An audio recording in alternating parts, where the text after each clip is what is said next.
Eric Clapton played for 6 minutes at the Marquee Club before being humiliated and thrown out. Those 6 minutes of rejection fueled the greatest guitar career in rock history. It was Thursday, April 23, 1964, and 19-year-old Eric Clapton was standing outside the Marquee Club in London's Wardour Street, clutching his guitar case and trying to work up the courage to go inside. The Marquee was the most famous blues club in Britain, the place where all the serious musicians went to hear authentic American blues music and where reputations were made or destroyed in a single set. Eric had been playing professionally for almost 2 years now, bouncing between different bands and gradually building a reputation as a skilled guitarist. But he had never performed at the Marquee, and he knew that playing this legendary venue would be a major step forward in his career.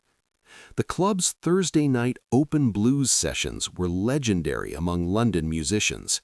Any guitarist, harmonica player, or vocalist could sign up for a slot, but only if they could prove they belonged on the same stage where Muddy Waters, Howlin' Wolf, and other American blues masters had performed during their British tours.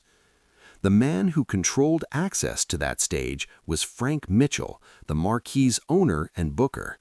Mitchell was a blues purist who had been involved in London's jazz and blues scenes since the 1940s. He had strong opinions about who belonged in his club and who didn't, and he wasn't shy about sharing those opinions with anyone who would listen.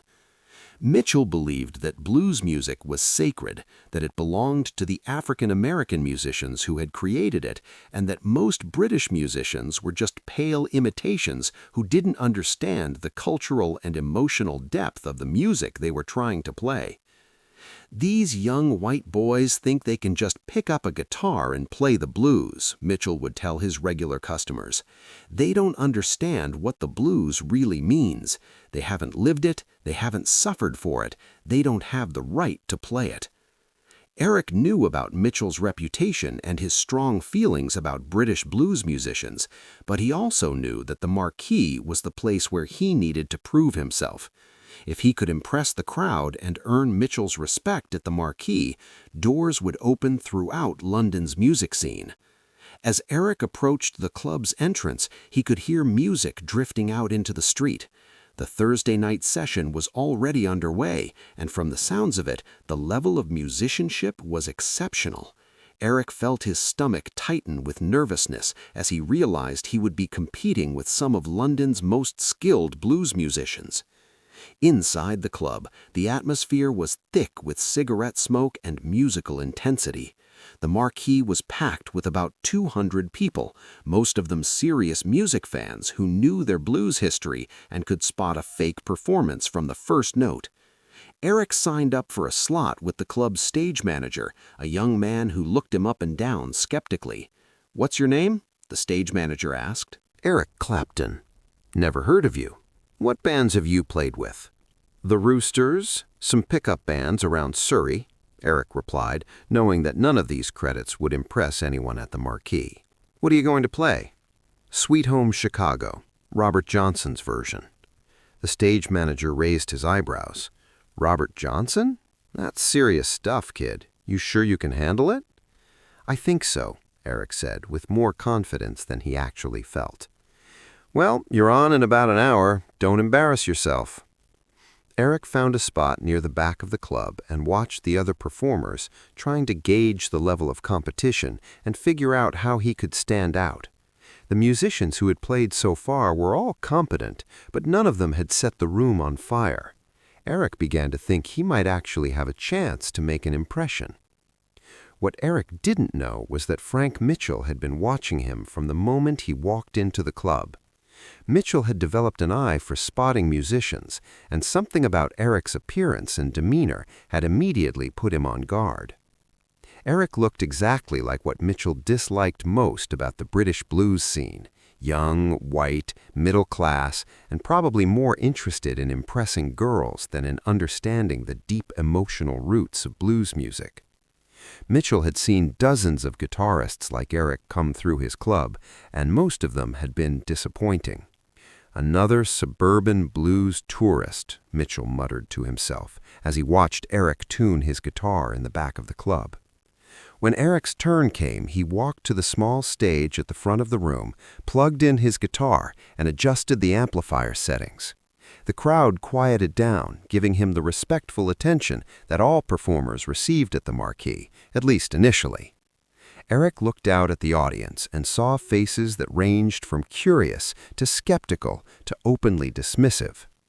These were serious blues fans who had heard the real thing, and they would know immediately whether Eric could deliver authentic blues music or just another imitation. Taking a deep breath, Eric launched into Sweet Home Chicago. From the first note, it was clear that Eric was something special.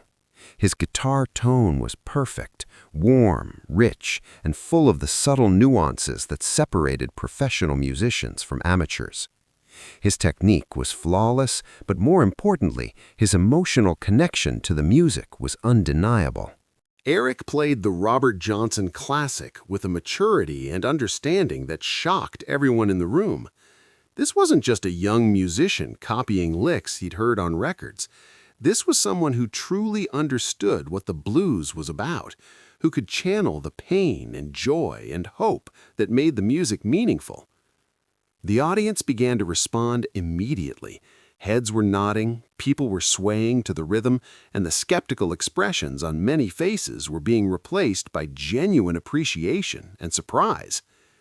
Eric moved into the guitar solo section of the song, and what he played next was nothing short of extraordinary. He took Robert Johnson's basic melody and expanded on it, adding his own interpretations while never losing sight of the song's emotional core. His bending, his vibrato, his sense of timing, everything was perfect. For 6 minutes, Eric Clapton commanded the attention of everyone in the Marquee Club. Musicians who had been chatting at the bar stopped their conversations to listen. Regular customers who had heard hundreds of blues performances were leaning forward in their chairs, recognizing that they were witnessing something special. But one person in the room was not impressed: Frank Mitchell. As Eric's performance continued, Mitchell became increasingly agitated. In his view, what he was watching was exactly what was wrong with the British blues scene. Here was another young white musician appropriating African-American music, playing it skillfully but without any real understanding of its cultural significance. The fact that Eric was clearly talented only made it worse in Mitchell's mind.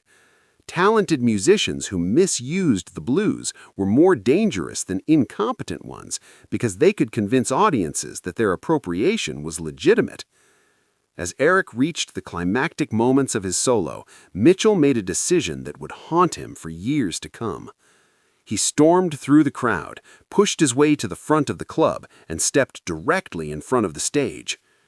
"That's enough," Mitchell shouted, his voice cutting through Eric's guitar playing and causing the entire room to go silent.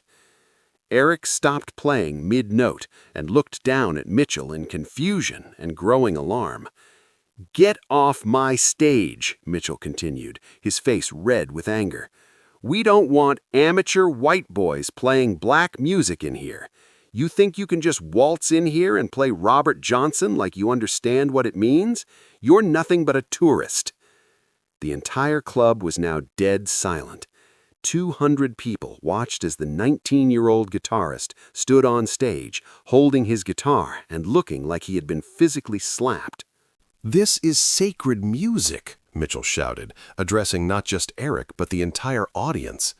"It comes from pain and suffering that this boy has never experienced and never will experience. He's making a mockery of everything this music represents." Eric's face burned with humiliation and anger. He had just played the best 6 minutes of his young career, and instead of recognition or respect, he was being publicly humiliated and accused of cultural theft. "Pack up your guitar and get out of my club," Mitchell ordered, "and don't come back until you've learned to respect the music you're trying to steal." Eric unplugged his guitar and packed it into his case as quickly as possible, desperate to escape the stares and whispers of the crowd.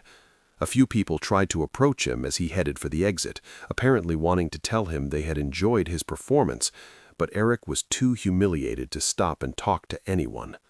As Eric pushed through the crowd toward the exit, he heard Mitchell continuing his tirade. "That's what's wrong with this generation of musicians. They think technique is enough. They think if they can copy the notes, they understand the music. Well, the blues isn't about copying notes. It's about living life, about surviving hardship, about finding hope in the darkest places." Eric made it out onto Wardour Street and leaned against the wall outside the club, trying to process what had just happened. He had been rejected before, by the Roosters, by various producers and club owners, but never so publicly, and never with such personal venom. But as Eric stood in the London street, holding his guitar case and feeling lower than he had ever felt in his musical career, something inside him began to change. The humiliation was transforming into determination, the embarrassment into motivation. Frank Mitchell had said Eric didn't understand the blues, didn't have the right to play them, was just a tourist in someone else's musical culture. Eric decided he would prove Mitchell wrong, not through arguments or protests, but through his music. Over the next 6 months, Eric threw himself into his musical development with an intensity that surprised even his closest friends. He studied blues recordings more deeply than ever before, not just learning the notes, but trying to understand the stories behind the songs, the lives of the musicians who had created them. He also began playing with more established musicians who could teach him about the emotional and cultural aspects of blues music that Frank Mitchell had said he was missing. Eric's guitar playing began to develop a deeper emotional resonance, a maturity that went beyond technical skill. In October 1964, 6 months after his humiliation at the Marquee, Eric got the phone call that would change everything. Giorgio Gomelski, the manager of the Yardbirds, offered Eric the lead guitarist position with the band. The Yardbirds were already established as one of London's premier blues acts, and they had a standing monthly engagement at the Marquee Club. Eric's first performance with the band would be at the very venue where he had been so publicly rejected. On the night of the Yardbirds' October show at the Marquee, Eric walked into the club not as an unknown amateur begging for a chance to play, but as the lead guitarist of one of Britain's most respected blues bands. Frank Mitchell was there, of course, ready to introduce the Yardbirds to the packed crowd, but when he saw Eric setting up his equipment on the stage, Mitchell's face went white. He remembered the young guitarist he had humiliated 6 months earlier, but he also recognized that this was now a different musician entirely. Eric's confidence, his stage presence, his equipment, and most importantly, the respect he commanded from his bandmates all indicated that serious changes had taken place. When the Yardbirds began their set, Eric's guitar playing was a revelation. All the technical skill he had demonstrated 6 months earlier was still there, but now it was combined with a deeper emotional understanding and a commanding stage presence that held the entire room spellbound. The audience response was immediate and overwhelming. People were on their feet, cheering, dancing, and clearly recognizing that they were witnessing something special. This wasn't just another competent blues performance. This was the emergence of a major talent. As Eric played, he occasionally made eye contact with Frank Mitchell, who was standing at the back of the room with an expression that mixed recognition, regret, and grudging respect. After the show, Mitchell approached Eric backstage. That was impressive," Mitchell said, clearly struggling with his words. "Thank you," Eric replied, keeping his voice neutral. "Look, about what happened 6 months ago," Mitchell began. "Maybe I was a bit harsh." Eric looked at Mitchell for a long moment before responding. "You were right about one thing," Eric said finally. "I didn't understand the blues the way I needed to, but I do now." "Yes," Mitchell said quietly. I can hear that." Over the next year, the Yardbirds became one of the most popular acts at the Marquee, selling out shows and drawing crowds that included many of Britain's most respected musicians. Eric's reputation as a guitarist grew with each performance, and by 1965, he was being hailed as one of the most promising young blues players in the country. Frank Mitchell, meanwhile, had learned an important lesson about the dangers of judging musicians based on their age, race, or background, rather than their actual musical ability. He became one of Eric's most vocal supporters, often telling people that Eric Clapton was the most authentic blues guitarist he had ever heard from a British musician. Years later, when Eric was one of the most famous guitarists in the world, journalists would ask him about the moments that had shaped his early career. He would often mention that night at the Marquee when Frank Mitchell had thrown him off the stage. "Getting kicked out of the Marquee was one of the best things that ever happened to me," Eric would say in interviews. "It forced me to really examine what I was doing and why I was doing it. It made me understand that technique isn't enough. You have to have something to say with your music." Frank Mitchell kept the Marquee Club running for many more years, and it remained one of London's most important music venues. But he never forgot the lesson he learned from his encounter with Eric Clapton, that sometimes the musicians who seem least likely to understand the blues are the ones who understand them best. The 6 minutes that had seemed like a career-ending disaster became the foundation for one of the greatest careers in rock history. Sometimes the most important moments in your life are the ones when someone tells you that you're not good enough yet.